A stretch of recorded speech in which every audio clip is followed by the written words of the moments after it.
যদি সংসদ সংস্কার পরিষদ না হয়, সংসদে যদি কথা বলার জায়গা না থাকে, তাহলে সেই লড়াই রাজপথে গড়াবে। আমরাও রাজপথের প্রস্তুতি আমরা নিচ্ছি ইনশাল্লাহ। এই জুলাই গণ অভ্যুত্থানের মধ্য দিয়েই আমাদের রাজনীতির মাঠে আমাদের পদচারণা, আমাদের কাজের যাত্রা শুরু। সেই জুলাই গণ অভ্যুত্থানে আপনারা যারা এখানে উপস্থিত হয়েছেন, ঢাকা বিশ্ববিদ্যালয়, জাহাঙ্গীরনগর জগন্নাথ বিশ্ববিদ্যালয় সহ ঢাকা মহানগর এবং বিভিন্ন জেলার বিভিন্ন বিভাগের আপনাদের সাহসী ভূমিকা সেই জুলাই গণ অভ্যুত্থানে আমরা জানি। আমরা একটা জায়গায় ঐক্যমত হয়েছিলাম বলে আমরা আসলে রাজনীতির মাঠে গিয়েছিলাম যে জুলাই গণ অভ্যুত্থানে আমাদের 1000-এর উপরে ভাই বোনেরা শহীদ হয়েছে, জীবন দিয়েছে, পঙ্গুত্ব বরণ করেছে হাজারো ভাই বোনেরা। তাদের এই আত্মত্যাগকে আমরা বৃথা যেতে দিব না। জুলাই গণ অভ্যুত্থানের পরে এটাই ছিল আমাদের কমিটমেন্ট যে বাংলাদেশকে আমরা সংস্কার করব, জুলাই গণহত্যার বিচার আমরা নিশ্চিত করব এবং বাংলাদেশের অর্থনৈতিক বৈষম্য সেটা আমরা দূর করব। সেই বাংলাদেশপন্থী রাজনীতিকে ধারণ করে জাতীয় ছাত্রশক্তি এবং জাতীয় নাগরিক পার্টি এনসিপির পদচারণা শুরু হয়। আমাদের প্রত্যেকেরই শুরুটা হচ্ছে বৈষম্য বিরোধী ছাত্র আন্দোলন থেকে। বৈষম্য বিরোধী ছাত্র আন্দোলন আমরা যখন গণ অভ্যুত্থান করেছিলাম, আমরা একটা কথা খুব স্পষ্টভাবে বলেছিলাম যে আমরা পুরনো রাজনৈতিক বন্দোবস্তের পতন চাই, আমরা শুধু শেখ হাসিনার পতন চাই না। আমরা তো শেখ হাসিনা সরকারের পতন অবশ্যই চাই, পাশাপাশি আমরা রাষ্ট্র সংস্কার করতে চাই, এমন একটা বন্দোবস্ত প্রতিষ্ঠা করতে চাই যেখানে বারবার বাংলাদেশকে স্বৈরতন্ত্রের কবলে পড়তে হবে না। বাংলাদেশকে বারবার বাংলাদেশের ছাত্র জনতাকে রাজপথে এসে জীবন দিতে হবে না। এদেশের মানুষের বৈষম্য দূর হবে, এদেশের মানুষের অধিকার নিশ্চিত হবে, এদেশের স্বাধীনতা, সার্বভৌমত্ব এবং জাতীয় মর্যাদা নিশ্চিত হবে। বাংলাদেশ কারো তাবেদার রাষ্ট্রে পরিণত হবে না। এই ছিল আমাদের গণ অভ্যুত্থানের আকাঙ্ক্ষা এবং কমিটমেন্ট। এবং বাংলাদেশে এই গণ অভ্যুত্থানে সবচেয়ে বড় ভূমিকা রেখেছে বাংলাদেশের ছাত্র সমাজ। বাংলাদেশের এই জাতীয় ইতিহাস যদি আমরা দেখি, বাংলাদেশ বারবার যখন সংকটে পড়েছে, বাংলাদেশের মানুষের পক্ষে, এই রাষ্ট্রের পক্ষে এসে দাঁড়িয়ে দিয়েছে কারা? ছাত্ররা, বিশ্ববিদ্যালয়ের ছাত্ররা, স্কুল কলেজ মাদ্রাসার ছাত্ররা। কিন্তু বারবার ছাত্রদের সাথে প্রতারণা করা হয়েছে। আমরা 90-এর গণ অভ্যুত্থানে দেখেছি, 90-এর গণ অভ্যুত্থানেও কিন্তু ছাত্ররাই সম্মুখ সারিতে থেকে স্বৈরাচারের পতন ঘটিয়েছিল। কিন্তু 90-এর গণ অভ্যুত্থানের পরে এদেশের রাজনৈতিক দলগুলো ছাত্র সমাজের সাথে প্রতারণা করেছিল।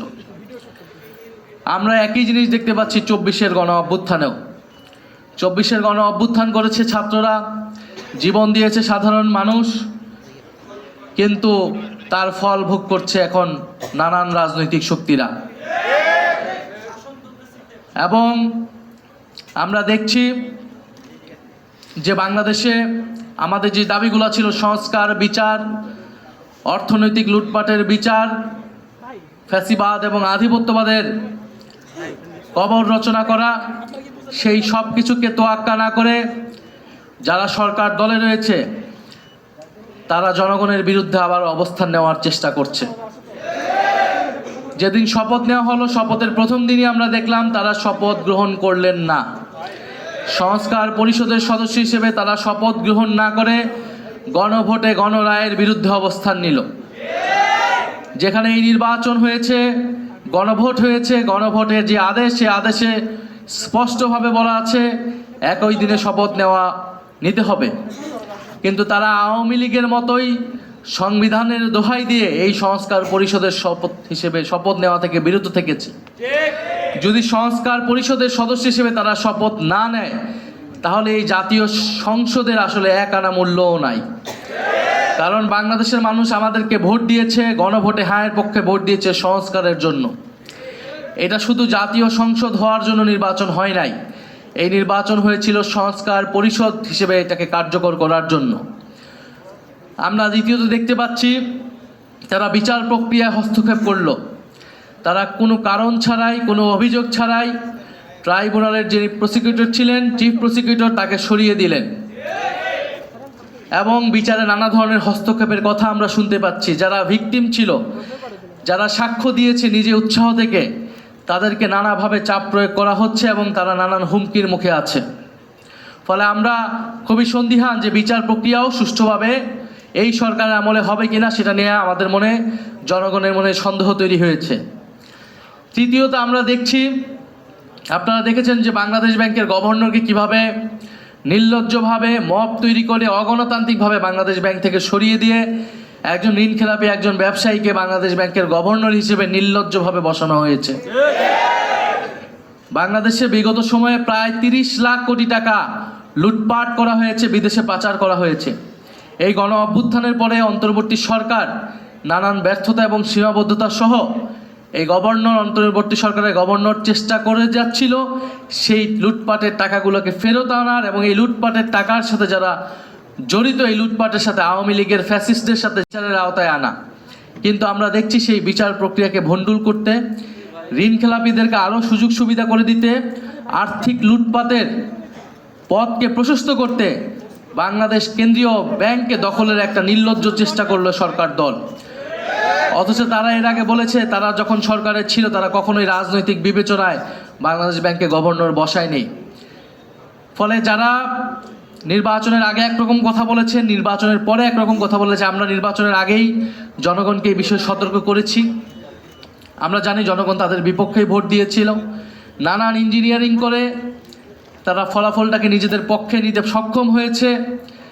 সংসদে পরিকল্পিতভাবে 2/3 সংসদ সদস্য পদ তাদের নিজেদের আওতায় রেখেছে, যাতে তারা নিজেদের মতো আইন এবং বিচার তৈরি করতে পারে। যেরকমটা 2008 সালে আমরা দেখেছিলাম আওয়ামী লীগ একচেটিয়াভাবে বিরোধীদেরকে এক পাশে ঠেলে নিজেদের সংসদ করায়ত্ত নিয়ে সংবিধানকে নিজেদের মতো পরিবর্তন করে দেশকে নিজেদের মতোভাবে পরিচালিত করেছে। আজকের সরকার দল তাদের কার্যক্রম, আচার আচরণ দেখে মনে হচ্ছে তারা সেই পথেই হাঁটছে, সেই পথেই হাঁটার চেষ্টা করছে। আমরা খুব স্পষ্টভাবে বলেছি, বাংলাদেশে নতুন কোনো স্বৈরতন্ত্রের উত্থান আমরা ঘটতে দিব না। উত্থান ঘটতে হলে আমাদের জীবনের উপর দিয়ে সেটা হতে হবে। ফলে সংস্কার প্রক্রিয়া বাস্তবায়ন হতেই হবে। যদি সংসদে না হয়, সেই লড়াই রাজপথে গড়াবে। আমরা সেই লড়াই রাজপথে গড়াতে চাই না। আমরা চাই মানুষ ভোট দিয়েছে, যেরকমই ফলাফল হয়েছে আমরা সেটা আপাততকালীন অ্যাকসেপ্ট করে আমরা সংসদে গিয়েছি। সংসদে আলাপ আলোচনার মাধ্যমে আমরা এগুলোর সমাধান করব। কিন্তু সংসদ অবশ্যই সংস্কার পরিষদ হতে হবে। যদি সংসদ সংস্কার পরিষদ না হয়, সংসদে যদি কথা বলার জায়গা না থাকে, তাহলে সেই লড়াই রাজপথে গড়াবে। আমরা রাজপথের প্রস্তুতি আমরা নিচ্ছি ইনশাআল্লাহ। এবং আমরা খুব স্পষ্টভাবে বলবো, ট্রাইব্যুনালে যাতে কোনো ধরনের আর কোনো হস্তক্ষেপ না করা হয় এবং ট্রাইব্যুনাল যাতে নিরপেক্ষভাবে সুষ্ঠু বিচারের পথে চলে, এবং যারা ভিকটিম, যারা সাক্ষ্য দিয়েছে, যারা ভিকটিম, তাদের নিরাপত্তার ব্যবস্থা করতে হবে অতি দ্রুত সময়ের মধ্যে। এবং আমরা দাবি জানাচ্ছি কেন্দ্রীয় ব্যাংকের এই গভর্নরকে সরিয়ে দ্রুত সময়ের মধ্যে একজন দক্ষ এবং যোগ্য, আপনারা আপনাদের পছন্দ অনুযায়ী দেন, কিন্তু দক্ষ, যোগ্য এবং সৎ ব্যক্তিকে বাংলাদেশ ব্যাংকের গভর্নর হিসেবে বসাতে হবে। কারণ আমরা আর কোনো লুটপাট, আমরা আর কোনো ঋণখেলাপি, আমরা এই ধরনের বন্দোবস্ত দেখতে চাই না। আমরা চাই একটা জবাবদিহিতামূলক ব্যবস্থা।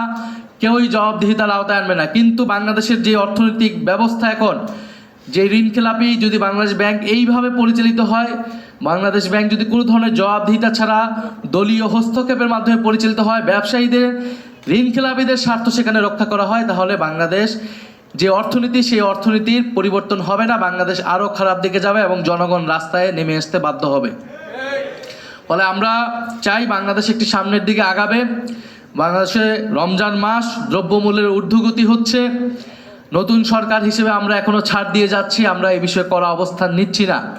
সামনে ঈদ আসবে, ঈদে যাতে যানবাহন সহ টিকিট ন্যায্য মূল্যে পাওয়া যায়, কোনো কালোবাজারি সেখানে না হয়, মানুষ যাতে নির্বিঘ্নে নির্ঝঞ্ঝাটে কোনো ধরনের সড়ক দুর্ঘটনাটা ছাড়া বাড়ি পৌঁছাতে পারে, ঈদ পালন করতে পারে, সেই ধরনের ব্যবস্থা নেওয়ার জন্য সরকারের প্রতি আমরা আহ্বান জানাবো। জাতীয় ছাত্র শক্তির প্রতি আমাদের শুভকামনা থাকবে, আমাদের আহ্বান থাকবে, আপনারা সারা বাংলাদেশে নতুন করে সংগঠিত হন। আপনারা আপনাদের শিক্ষা প্রতিষ্ঠানগুলোতে যাতে ঠিকভাবে পড়াশোনার কার্যক্রম পরিচালিত হয়, প্রশাসন যাতে নিরপেক্ষভাবে কাজ করে, বিশ্ববিদ্যালয়গুলো যাতে আবারও স্বৈরতন্ত্রের আঁতুড়ঘরে পরিণত না হয়, হলগুলো যাতে আবারও গণরুম গেস্ট রুমে পরিণত হতে না পারে, সেটার দায়িত্ব কিন্তু জাতীয় ছাত্র শক্তির। জাতীয় ছাত্র শক্তির গণ অভ্যুত্থানের আকাঙ্ক্ষাকে ধারণ করে বাংলাদেশের শিক্ষার্থী সমাজের পাশে তাদের অধিকারের পক্ষে থাকবে। বিশ্ববিদ্যালয়গুলোতে, কলেজগুলোতে যাতে গণতান্ত্রিক পরিবেশ থাকে, কথা বলার অধিকার থাকে, সেটা নিশ্চিত করার দায়িত্ব জাতীয় ছাত্র শক্তির। এবং শহীদ পরিবারগুলোর পাশে আপনারা থাকবেন, আহত যোদ্ধাদের পাশে আপনারা থাকবেন। একটা কথা শোনা হচ্ছে যে পুলিশ হত্যার তদন্ত নাকি আবার করা হবে। জুলাই গণ অভ্যুত্থানের সময় সেই যে যুদ্ধ পরিস্থিতি, যদি বিচার নিশ্চিত করতে হয়, অবশ্যই আগে যারা জুলাই গণ অভ্যুত্থানে জুলাই যোদ্ধা যারা আহত হয়েছে, শহীদ হয়েছে, তাদের বিচার আগে নিশ্চিত করতে হবে। পুলিশ বাহিনীকে আমরা, সমগ্র পুলিশ বাহিনী কিন্তু দায়ী ছিল এই অপরাধের জন্য, এই গণহত্যা সংঘটিত করার জন্য। কিন্তু আমরা সমগ্র পুলিশ বাহিনীকে কাঠগড়ায় দাঁড় করিয়ে নেই। আমরা বলেছি যারা অভিযুক্ত ব্যক্তি শুধু তাদেরকে আমরা বিচারের আওতায় আনবো, আর পুরো বাকি পুলিশ বাহিনী যাতে সংস্কারের মধ্য দিয়ে জনগণের পক্ষের বাহিনী হিসেবে আবার কাজ করে।